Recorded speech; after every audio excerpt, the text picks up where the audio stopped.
नबी पाक सल्लल्लाहु अलैहि वसल्लम ने फरमाया हर चीज का कोई फल होता है। आप कोई काम भी करते हैं तो उसका कोई रिजल्ट निकलता है, फल होता है। तो नबी पाक अलैहि सलाम ने फरमाया ये जो आजिज़ी है ना, इसका फल मोहब्बत है। तुम अगर आजिज़ी करोगे तो फिर इसका फल मोहब्बत है, झुक जाएंगे। झुकने से रिश्ते मजबूत होते हैं। कभी ससुर को भी माजरत करनी पड़े तो ये कोई मुश्किल काम नहीं, गलती सास से भी हो ही जाती है। डट ना जाए। क्या नबी करीम सल्लल्लाहु अलैहि वसल्लम अपने सहाबा से माजरत नहीं करते थे? कोई तसव्वुर कर सकता है कि सरकार गलती करेंगे? नबी पाक के लिए जो गुनाह का गुमान करे वो गुमराह है। लेकिन सफ़े सीधी कराते उनके पेट में नबी पाक का तीर लग गया तो हुजूर ने फरमाया नहीं मुझे अल्लाह की रिजा के लिए माफ कर दे। वक्त विशाल हुजूर ने ऐलान नहीं फरमाया कि मुझसे कोई किसी शख्स को तकलीफ पहुंची हो तो बदला ले ले। तो क्या अब्बा जी गलती कर ही नहीं सकते? तो नीचे उतरे थोड़ा सा। अगर आपने रिश्ते बचाने हैं तो नीचे उतरे, वरना याद रख लें जिंदगी में तन्हा रह जाए। इसे झुकना नहीं आता उसका कोई रिश्ता कायम नहीं रहता। मियाँ साहब फरमाया करते थे नीवियां नाल ते निभ जांदी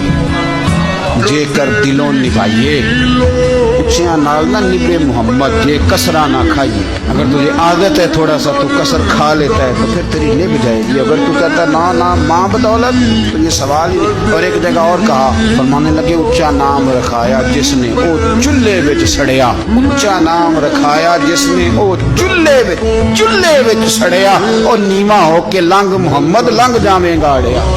आज हमने रिश्ते गवा लिए लेकिन हम बॉर्डर पे बैठे रहे, सिलेंडर करना नहीं सीखा। चुप करके सिलेंडर कर दें। आप यकीन करें जो सिलेंडर करने का मजा है ना किसी और चीज का।